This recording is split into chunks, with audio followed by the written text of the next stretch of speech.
Mr. Buffett, my name is Hutch Vernon. I'm from Baltimore, Maryland. I know that you read lots and lots of annual reports, and I'm curious what you are reading for, if you would share that with us. But I'm more curious, because I think I know what you're reading for, if there are any disclosures, any further disclosures that you would like to see companies make in their financial reporting, or that the SEC require in financial reporting or proxies or other communications with their shareholders. And that would be for both you and for Mr. Munger.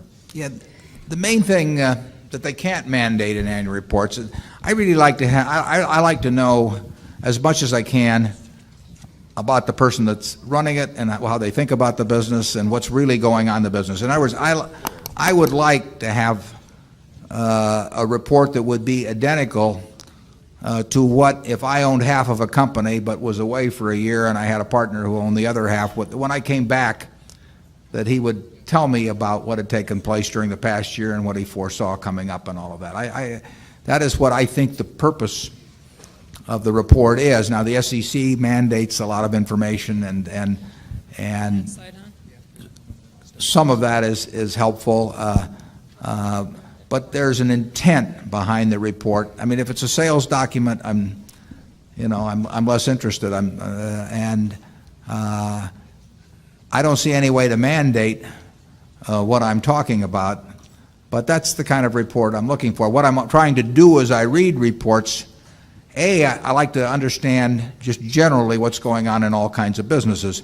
If we own stock in a company, in an industry, and there are 8 other companies that are in the same industry, I want to own or be on the mailing list for the reports for the other 8, because I can't understand how my company is doing unless I understand what the other 8 are doing. I want to have the perspective of, in terms of market share or what's going on in the business or their margins or the trend of margins or all kinds of things that I can't get unless I know. I can't be an intelligent owner of a business unless I know what all the other businesses in that industry are doing. And so I try to get that information out of a report. If I'm thinking about investing in a specific company, I try to size up their business and the people that are running it. And over the years, I found reading a lot of reports to be quite useful in terms of making business decisions at Berkshire. If we own a whole of a business, I want to own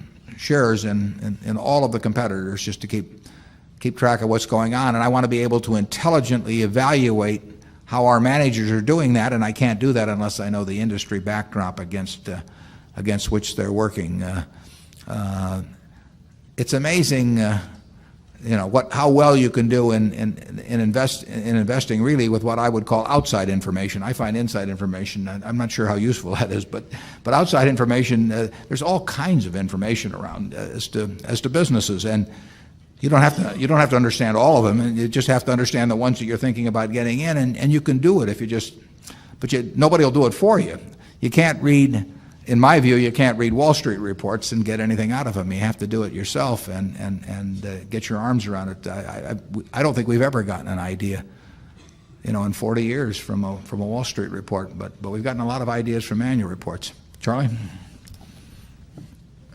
What I find is that it takes a long time to read the annual report, even if it's a comparatively simple business.